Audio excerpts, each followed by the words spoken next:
Anne-Lise Bézadieu, chavilloise depuis plus de 30 ans, conseillère régionale depuis 2015, présidente de la commission culture, du fonds de soutien cinéma et des résidences d'écrivains, conseillère municipale sortante, déléguée à l'accueil des nouveaux chavillois, l'action culturelle pour la jeunesse et le forum des savoirs.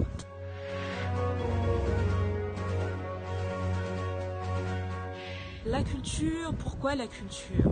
Nous avons la chance d'avoir deux monuments, je dirais, deux bâtiments historiques en matière culturelle avec une richesse quant à la qualité de programmation, que ce soit au niveau du théâtre, spectacle, danse, de l'opéra. Nous avons même eu la chance d'avoir la Comédie Française ou que ce soit à travers les cycles de conférences par le biais du Forum des Savoirs qui nous permet de mieux comprendre le monde qui nous entoure, les soirées philo que j'anime une fois par trimestre, les cafés du Forum qui est un lieu de rencontre aussi avec les Chavillois.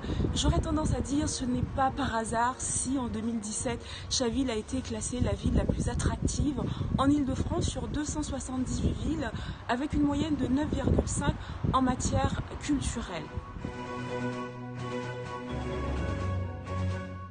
Dis-moi Anne-Louise, pourquoi s'intéresser au secteur de la culture en général ? Alors, la culture, outre le fait qu'elle contribue, je dirais, à l'épanouissement, au bien-être de tout un chacun, la culture est un véritable vecteur de cohésion sociale. En ces temps troublés, on se rend compte ô combien la culture est une bouffée d'oxygène pour tout un chacun. Et on l'a vu durant le Covid, moi beaucoup de Chavillois qui avaient participé à certains événements ont été sur les réseaux justement pour pouvoir se vider l'esprit à travers les conférences, les soirées que nous avons organisées à Chaville.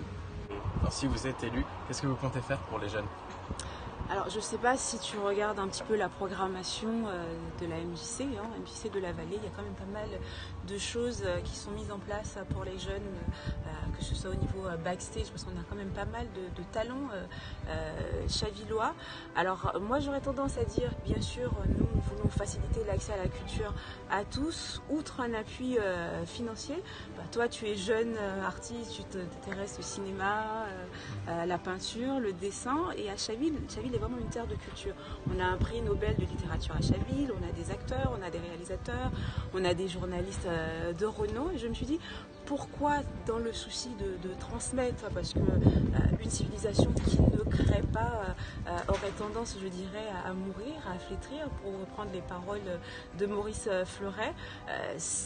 Moi, ce que j'aurais envie de dire, c'est peut-être les jeunes devraient parler aux Chavillois. Les jeunes Chavillois parlent aux Chavillois. Peut-être pourquoi ne pas créer une web radio qui serait animée par des jeunes Chavillois, de concert avec le conseil municipal des jeunes pour promouvoir les talents chavillois, que ce soit des jeunes, des anciens, et peut-être que ça attisera la passion, parce que un appui financier, oui, mais je sais qu'il faut savoir vous parler. Et nous, c'est notre objectif, c'est vraiment faciliter et permettre l'accès à la culture à tous, cette phrase qui était si chère à André Malraux. Et pourquoi pas couvrir l'événement que nous avons mis en place, Parcours d'artistes, qui mettent en lumière des talents chavillois.